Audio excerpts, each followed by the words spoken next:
নমস্কাৰ, মই শান্তনু আৰু ৰাজদীপ। প্ৰথম ভিডিঅ'টো গাড়ীৰ পৰা ষ্টাৰ্ট কৰিছিলোঁ, সেইটো কাৰণে বছৰৰ শেষৰটো ভিডিঅ' গাড়ীৰ পৰা ষ্টাৰ্ট কৰিছিলোঁ। ওলাই আহিলোঁ 2025 চনৰ শেষৰখন বিয়াত কাম কৰিবলৈ। বিয়াঘৰ পাই ৰাজদীপে গাড়ীৰ পৰা বস্তুবোৰ উলিয়াই ল'লে। মই পাৰ্কিং কৰি আহি দেখিলোঁ কইনাক গা ধোৱা ঘৰ বনাবৰ বাবে বাঁহত ডিজাইন বনাই আছে।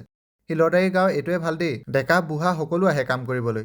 বিয়াঘৰৰ ভিতৰত সোমাই আহি দেখিলোঁ কইনা ওলাই ৰৈ আছে। বাইক মেকআপ আৰ্টিষ্ট হ'লে এইটোৱে সুবিধা দেই ৰাইজ, সোনকালেই উলিয়াই দিয়ে। লাইটৰ বস্তুবোৰ ফিটিং কৰাৰ পাছতে কইনাক বাহিৰত ফটো মাৰিবলৈ আনিলোঁ। কইনা কোন ক্লাছত আছা? ক্লাছ 4। বহুত টিকলা টিকলা লাগিছে মানে। বাহিৰত তাই ছিংগল ফটোজ কেইখনমান মৰাৰ পাছতে ভিতৰত আহি আকৌ ফটো মাৰিলোঁ। লাইট অন কৰি কাম কৰিছিলোঁহে, 1000ৰ লাইট এটা ফিউজ হ'লেই। খুলি নতুন এটা লগাই ল'লোঁ। 2025 চনত বহুত বেছিয়ে 1000ৰ লাইট কিনিব লগা হ'ল। 2026ত 100ৰ দৰে ঢোকা নিদি অলপ টিকিলেই হয় আৰু। মাক দেউতাকৰ লগত ফটো মৰাৰ পাছতে আমাক প্ৰথমবাৰৰ বাবে কামত গামোচা পিন্ধালে। প্ৰথমবাৰ পিন্ধাৰ বাবে অকৱাৰ্ড লাগিছিল যদিও ভালো লাগিছিল। মেকআপ আৰ্টিষ্ট পিংকি আৰু কইনা ভণ্টিলৈ আমাৰ ফালৰ পৰা বহুত বহুত ধন্যবাদ জ্ঞাপন কৰিলোঁ। তাৰ পাছতে ভাত খাবলৈ আহিলোঁ। খোৱাত আছিল গাহৰি মাংস ভাত। 31 ডিচেম্বৰত কাম কৰিব আহি যদি গাহৰি মাংস ভাত পাওঁ, তাতছে আৰু কি লাগে নে কি কয় ৰাইজ?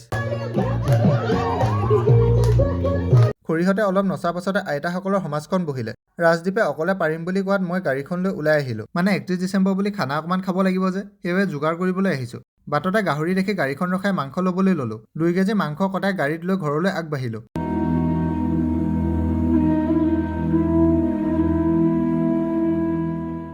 ঘৰ পাই দাখন লৈ প্ৰথমে বাঁহ এডাল চুচি ল'লোঁ। কিয় চুচিছোঁ ৰাতিকে গম পাব দেই ৰাইজ। তাৰ পাছতে খৰিকা কেইডালমান বনাই ল'লোঁ। মানে মাংস পুৰি খাম দেই ৰাইজ।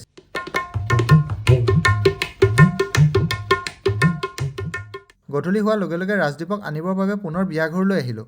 আহি পাই দেখিলোঁ আইতাহঁতে সাজ গাহৰি খাই আছে। আমাকো খাবলৈ কৈছিল দেই ৰাইজ, পিছে সেইবিধ আমাৰ নচলে। বস্তুবোৰ সামৰি ঘৰলৈ আহিলোঁ। 2025 বৰ্ষৰ বিয়া কাম আজিতে শেষ। ঘৰত আহিয়ে দিনতে আহি কাটি থোৱা বাঁহৰ খুঁটাবোৰ পুতি ল'লোঁ। আদা, নহৰু, জলকীয়া আৰু ধনিয়া অলপ মিক্সাৰত মাৰি আনি মছলাসমূহ ভালদৰে মিক্স কৰি ল'লোঁ। লগতে লিলিয়ে ব্ৰইলাৰটো ৰেপিবলৈ ল'লে, মছলাবোৰ ভৰাবলৈ। সি ভালদৰে নজনাত মই ৰেপিব ল'লোঁ।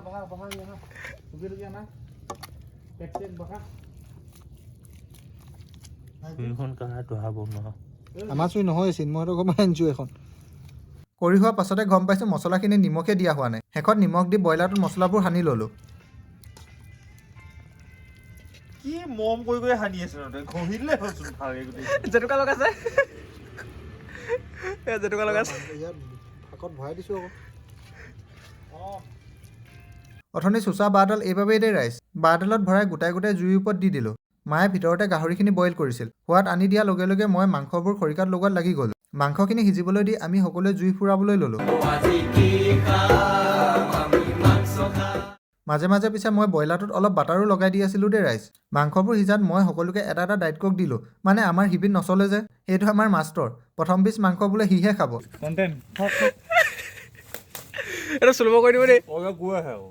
তাৰ পাছত আৰু আমিও খোৱাত লাগি গ'লোঁ। ব্ৰইলাৰটো পিছে হোৱাই নাই দেই ৰাইজ, সেইটো সিজিবলৈ অলপ টাইম লাগিব। ব্ৰইলাৰটো হোৱাৰ লগে লগে তাঁৰডাল খুলি ডিছখনত উলিয়াই ল'লোঁ। কটাৰ পাছতে সকলোৱে খোৱাত লাগি গ'ল। নিৰামিষ মানুহ কিবা পিকনিক খায় নেকি? সি আন্দা খায় না মদ খায় না কিবা খায়? পিকনিকত মদ খায়, আন্দা খায়, মাছ মাংস খায়, এইটো নিৰামিষ। নিৰামিষত কিবা পিকনিক হয়। শেষত মই ভাত বঢ়াত লাগি গ'লোঁ। মানে বনোৱা মেলাত মই অলপ ভাল, সেইবাবে ইহঁতকেইটা বহি বহিয়ে খায়। আজিকালি ফেমাছ নাম বাবাটো দিবা আৰু লগতে আৰু এখনৰ দেউতাক। ভাত বেছি বেছি পাই দিওঁ নে এনেকৈ দিওঁ? আমাৰ মাজত আহিলে দিবি আকৌ ক্লিপটো এডোখৰ খবৰ ল'ব আহিছে আমাৰ। ভাতৰ লগত আছিল পিছে ঔটেঙা গাহৰি। খানাটো খালোৱে যেতিয়া 12টালৈকে ৰৈ দিওঁ, কিন্তু এতিয়া কেৱল 3টাহে আছোগৈ। আমাৰ খানাবোৰ এনেকুৱাই, চাউণ্ড বক্স কিবা কিবি লগাই এনজয় নকৰোঁ। মানে মই নিজে বহুত বেছি লাউড মিউজিক সহ্য কৰিব নোৱাৰোঁ। ইংৰাজী নৱবৰ্ষৰ সকলোকে শুভেচ্ছা জ্ঞাপন কৰিলোঁ। আৰু আমাৰ এই নতুন চেনেলটোত ইমানখিনি মৰম দিয়াৰ বাবে সকলোকে ধন্যবাদ জ্ঞাপন কৰিছোঁ। এতিয়াৰ পৰা আমি প্ৰায় সপ্তাহত 4টা বা 5টা কণ্টেণ্ট দিবলৈ চাম। আপোনালোক সকলোৱে like, comment, share and subscribe কৰি দিব।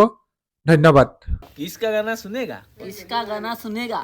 दिल ना दिया, पोलो ना पोलो गेंडिया, पोलो ना पोलो गेदिया।